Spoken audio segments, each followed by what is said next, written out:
24장에 이제 앞부분에 언약의 예식이 있다는 사실을 발견하셨잖아요. 언약식을 했어요. 하나님께서 귀하게 하신 일입니다. 이 언약식은 우리 아브라함에게는 약속을 12장에 창세기 12장에 받았지만 15장에 언약식을 하셨어요.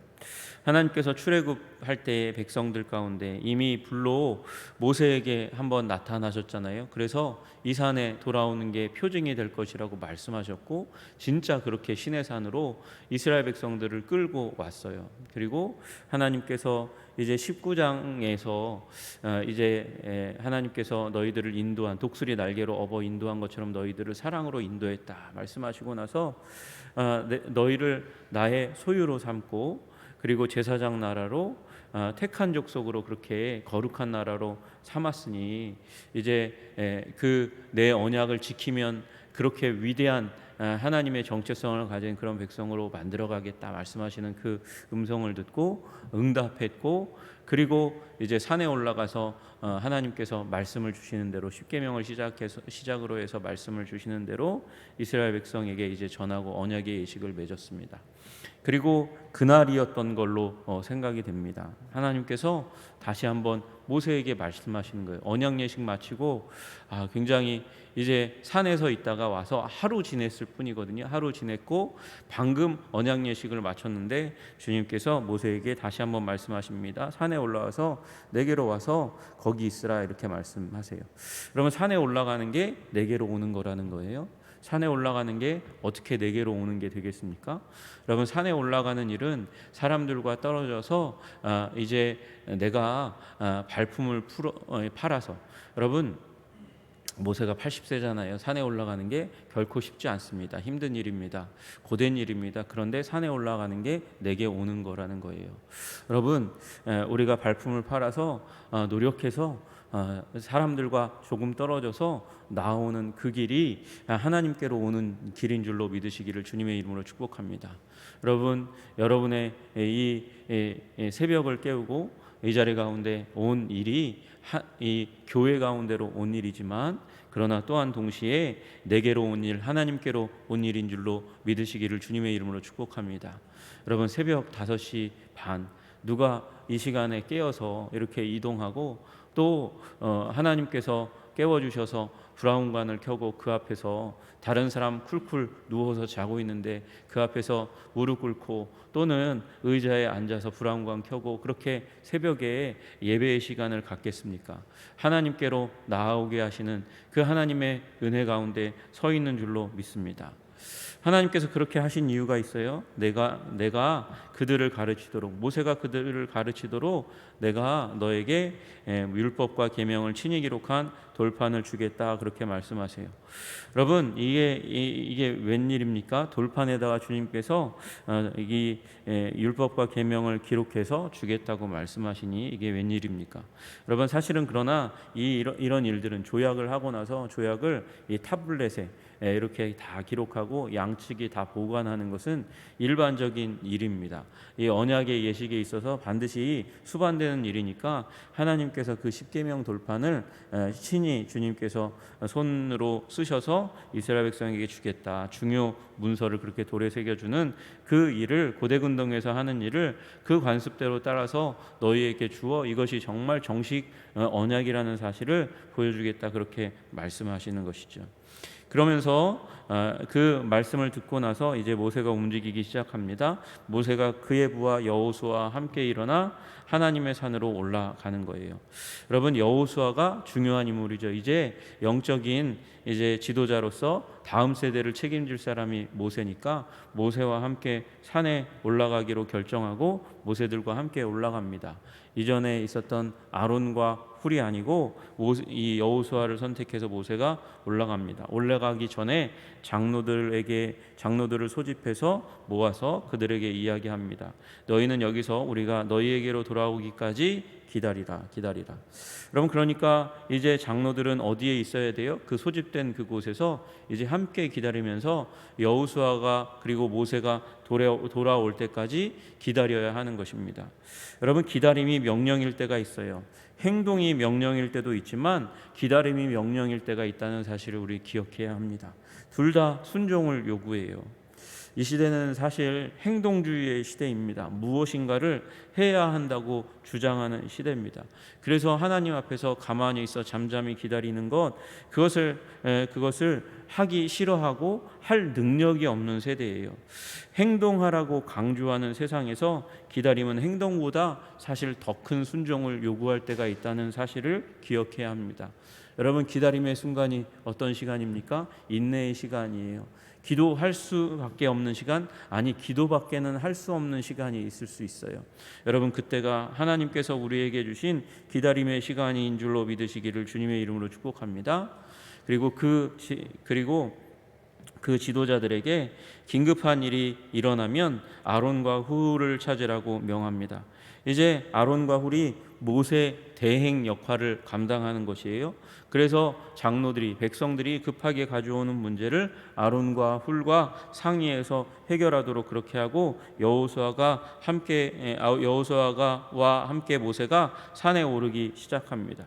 여러분, 오르는데 이상한 일이 일어납니다. 모세가 산에 오르니까 구름이 산을 가리기 시작합니다.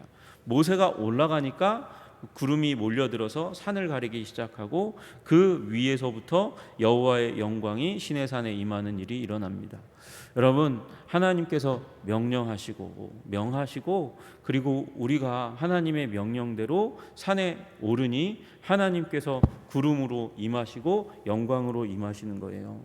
여러분, 우리가 순종할 때 하나님이 말씀하셨지만 움직이기 시작한다는 사실을 여러분 기억하셔야 됩니다.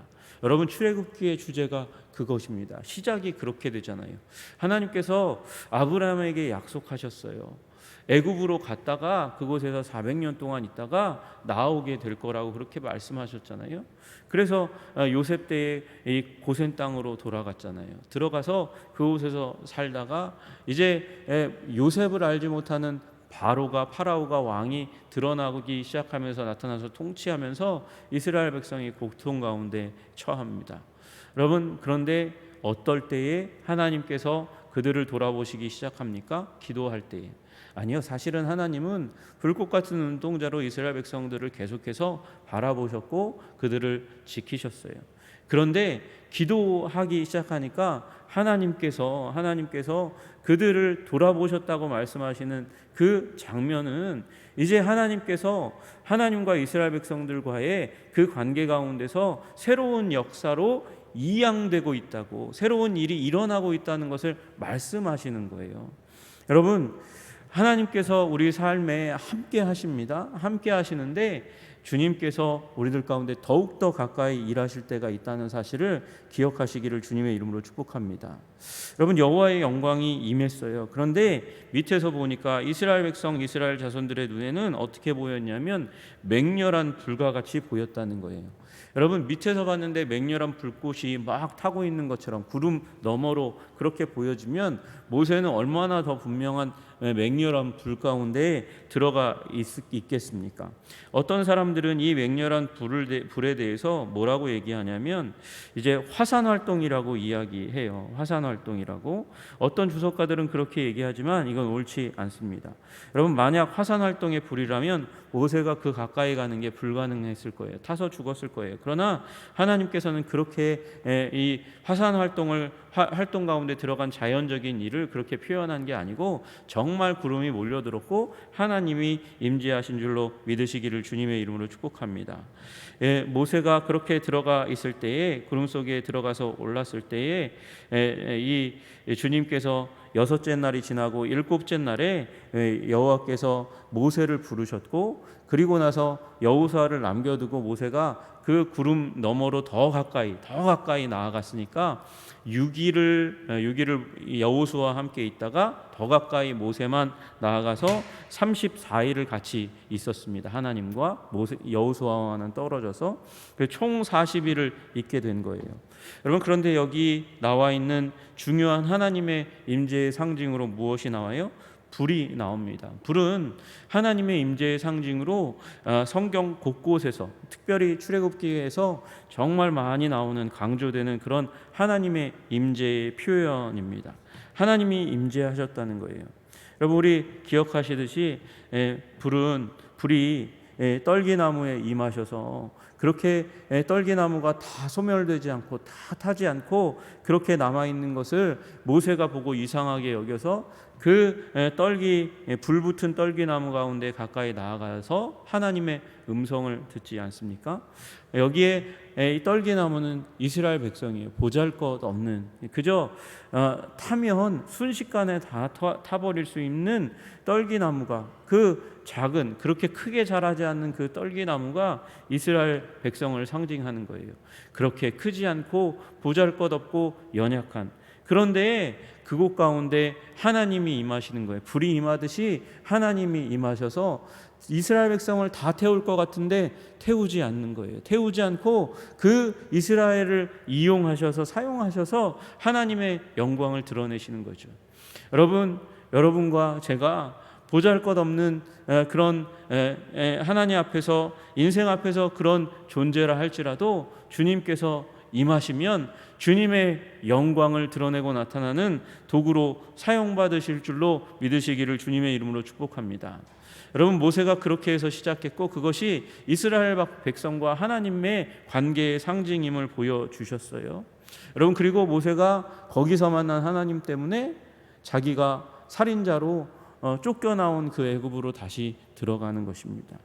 그리고 이제 이스라엘 백성들을 끌고 나왔을 때 하나님께서는 구름 기둥 가운데, 불 기둥 가운데서 임재하셨잖아요.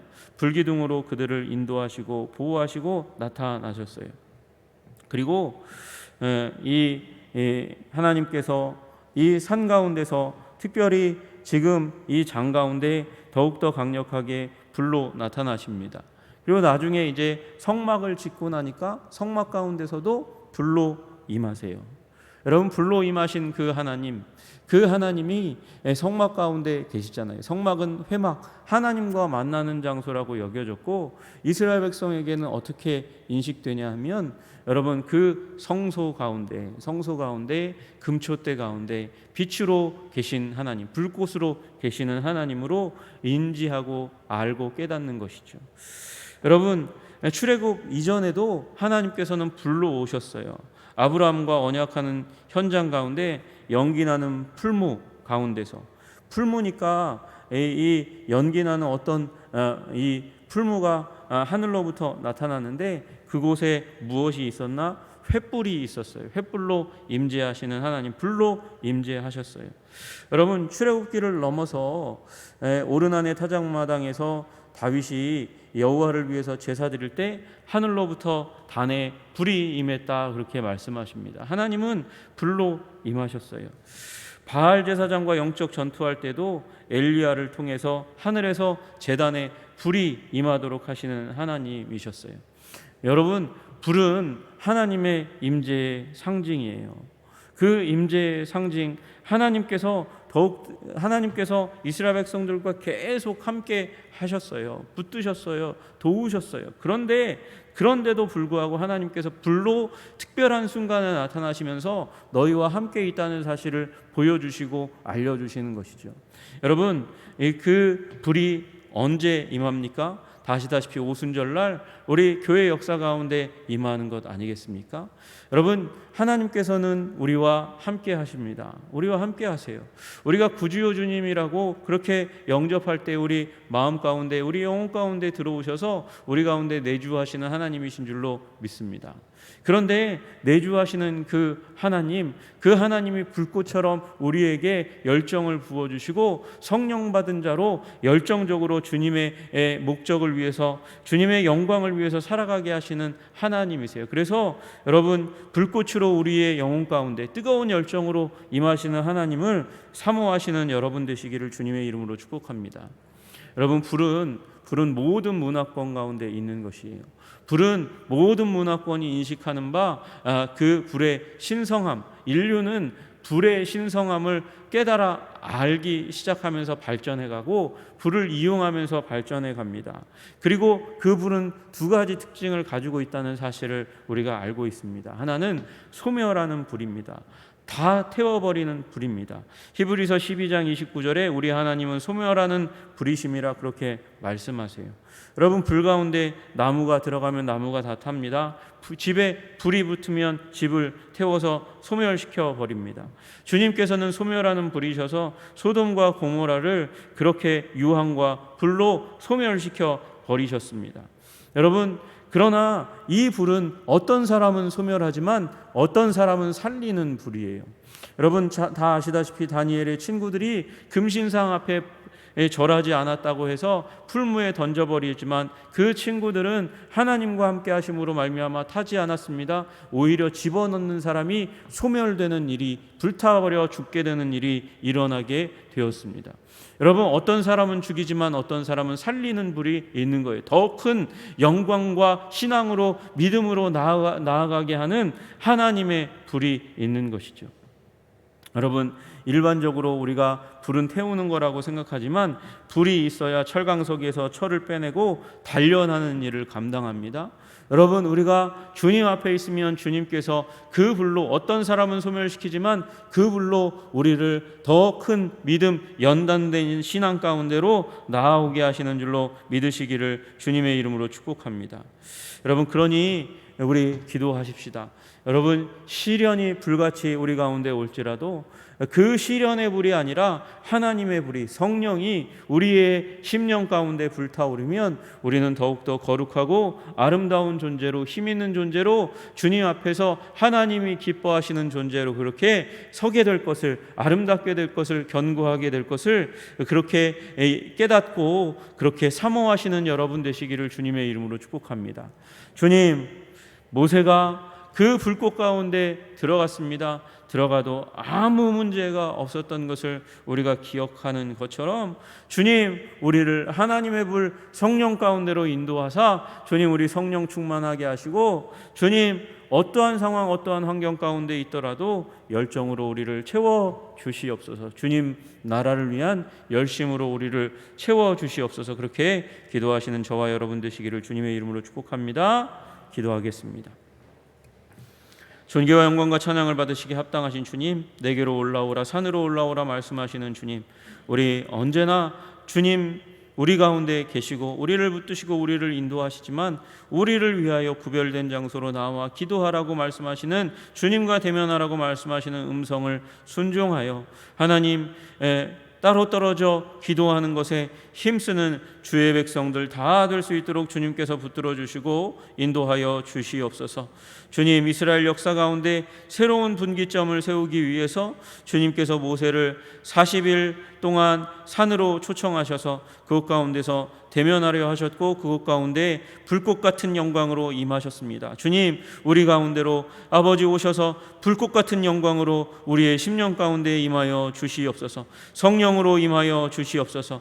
그 성령으로 임하여 우리 가운데 있는 죄악이 소멸되게 하여 주시고 주님께서 원하시는 성품과 아버지 우리의 마음과 영혼이 연단되어 더욱더 아름답게 주님 앞에 서는 존재가 될 수 있도록 주님 도와주시고 인도하여 주시옵소서. 이스라엘 백성들 가운데 아버지 그 모든 순간 출애굽 이전부터 함께 하셨음에도 불구하고 지금 불꽃과 함께 주님께서 영광으로 모세에게 이스라엘 백성들 가운데 임하셨습니다. 주님, 우리의 인생 가운데도 특별히 주님이 임재하셔서 우리의 영혼 가운데 불꽃으로 임하시는 그 하나님을 경험하고 알고 깨달을 수 있도록 주님 우리를 도와주시고 인도하여 주시옵소서. 사랑의 하나님을 기억합니다. 사랑의 하나님 예수 그리스도 안에서 우리가 굳건하게 하여 주시옵소서. 예수 그리스도 이름 받들어 기도드리옵나이다.